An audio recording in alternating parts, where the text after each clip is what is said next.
make it as simple as possible. I'm sure many of you have heard of Web3 technologies, and maybe even tried to dabble in it, and may have been like, you know what, I don't really understand it, but I guess I'm using it, and I don't really get it.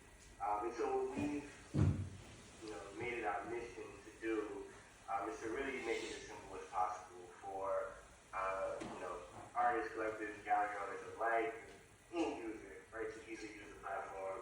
One way we've done that is just making it very seamless for you to come through our process.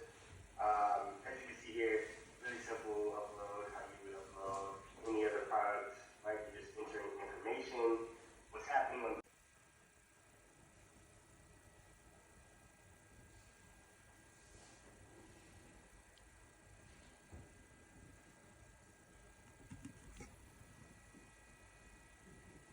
So that right there was a clip of Derek and I teaching a class at St. Joseph's University.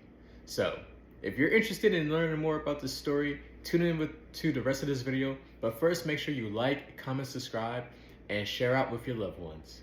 But now let's just get into it.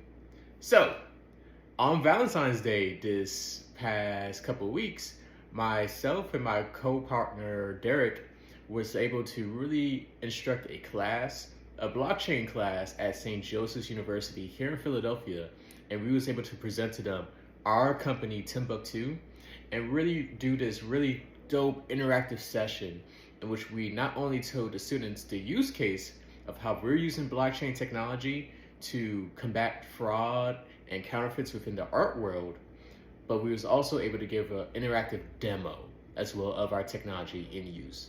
So it was a really dope time. But first, let's just talk about how did we get here? So back in October, I had the opportunity to pitch within Philadelphia's Black in Tech pitch competition. It was a competition with a total of 8 different Black entrepreneurs who were using tech within their companies to do really, really dope, innovative things. And so I was there to pitch on behalf of Timbucktoo for a grand prize of, I want to say, $80,000. Woo!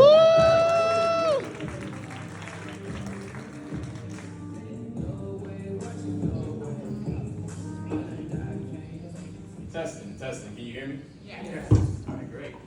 Hi, I'm Manu Njai, co-founder and CEO, and I'm here to bring you to Timbucktoo. But first, let's talk about the collectibles industry. Right now, if you decide to reward yourself by buying an luxury handbag, watch, or any other high-end collectible, you won't have 100% certainty that you're buying something that's real. And that's the problem with the space today. Collectors are not protected from counterfeits. This drastically impacts the buying experience and loses the space tens of billions of dollars each and every year. And this lack of protection also extends to creators whose IP is stolen or who are unable to profit from the resale of their work. Today's winner of $50,000. The business is Baby Bottles.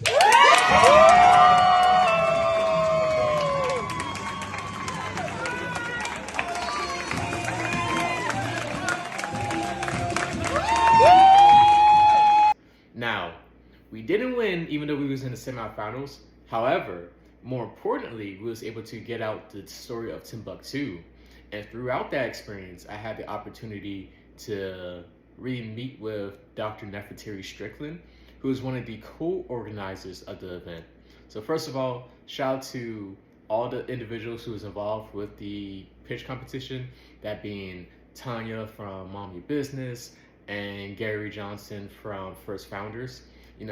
These 3 individuals was able to really host a really dope experience where we was able to tell our stories. Didn't win the grand prize. However, what happened out of this opportunity was more important. A lot of people was very interested in Timbucktoo and seeing how we're able to really prove the authenticity and the provenance or ownership history of original pieces of artwork.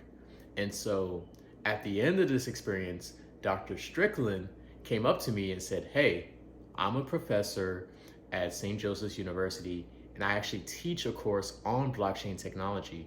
I would love for us to communicate afterwards and to see if you can possibly be a guest speaker.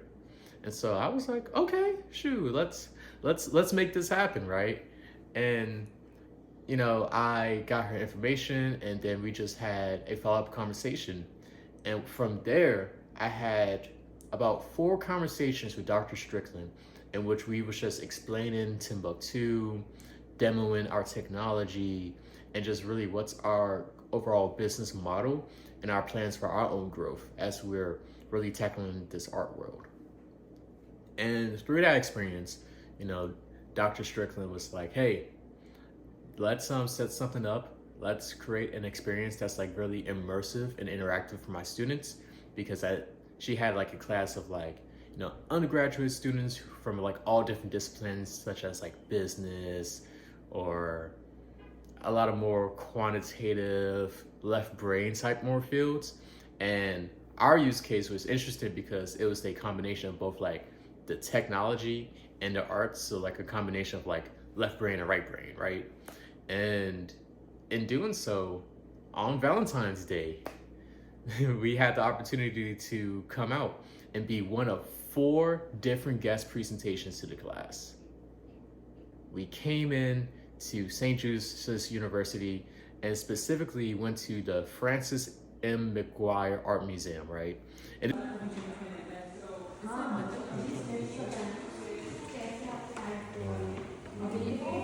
this is a very important museum because it was originally owned by the Barnes Foundation, which is this huge institution that has a very expensive art collection here in Philadelphia.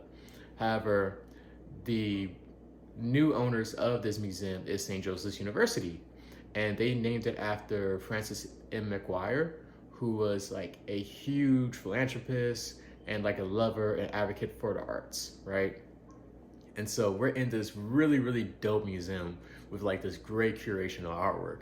And so I was led over to the classroom where I found I was like one of the 4 speakers for the class today, for that day.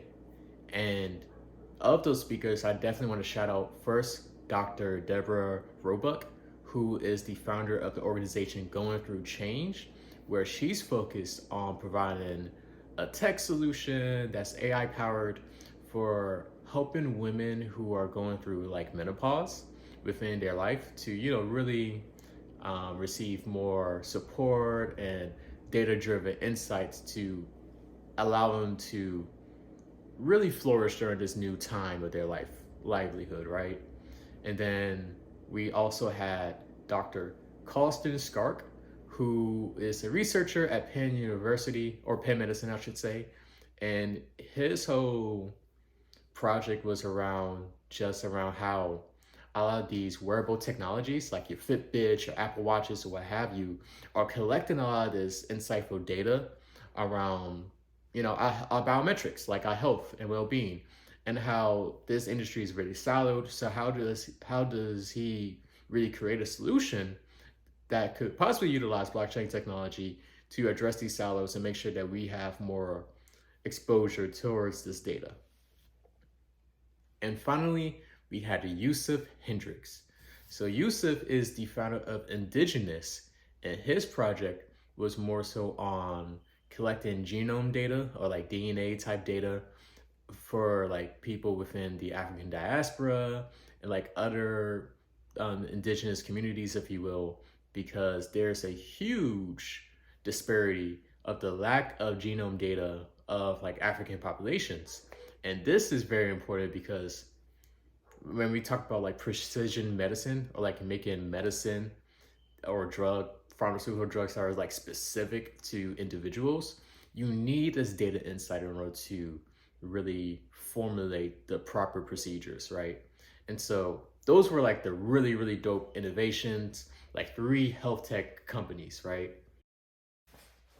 So in our demo, we saw a piece of artwork and we scanned a piece of its surface area to capture a fingerprint of the art. And through this, we was able to show like, hey, this is the area that is present within our database, and we can confirm that it's tied to a DCA. We then scanned a different part of the artwork that was like never scanned and showed like, hey, it's not within our database. We can verify that this piece of art is within our DCA network, and really just gave an example of like how the technology works. The students were like very impressed overall, and they asked very inquisitive questions about like, how can we take this to the next level? What are some like different use cases? What are some ways in which, you know, galleries or artists could really use our technology? It was like a very great dialogue overall. And so that was our experience. It was a great time at St. Joseph's University. Some key takeaways I have for you, the listener, like whether you're a founder or somebody who's working on a cool project, I really want you guys to take away these key lessons. One, always put yourself out there when it comes to your project or idea, no matter how early or how big or how far along it may be. You need to put yourself out there. If I never participated in that pitch competition way back in October, I wouldn't be here like many months later teaching a class at St. Joseph's University. Number two, always follow up. Your follow-up game must be strong when it comes to just seeing ways in which new avenues and opportunities can be explored. So whenever somebody reaches out to you and they show an interest in your project, whatever it is that you're working on, you need to follow up with them. And three, just be your authentic self as well, right? You know, and doing like the prep work for the class, the biggest thing was, let's just bring our authentic selves and be comfortable with conveying the message of Timbucktoo. Because as Derek and I know, we've been working on this for a long time now. And when you're having the opportunity to like speak to a greater group, they want to like just really know about you as well. Like the idea is definitely a yes, they are interested in that, but they also want to know the person behind the idea. So always be your authentic self. And that's my vlog on our St. Joseph's University experience. It was a great time. You know, once again, shout out to Dr. Nefertari Strickland for giving us the opportunity to present for the class, and we're looking forward to many more engagements. This is Mamadou with Timbucktoo. Make sure you like, comment, subscribe, and stay tuned. We have more vlogs coming out. One being our time at the Butterfly Art Fair during All-Star Weekend in Indianapolis. So stay tuned, and we'll see you later.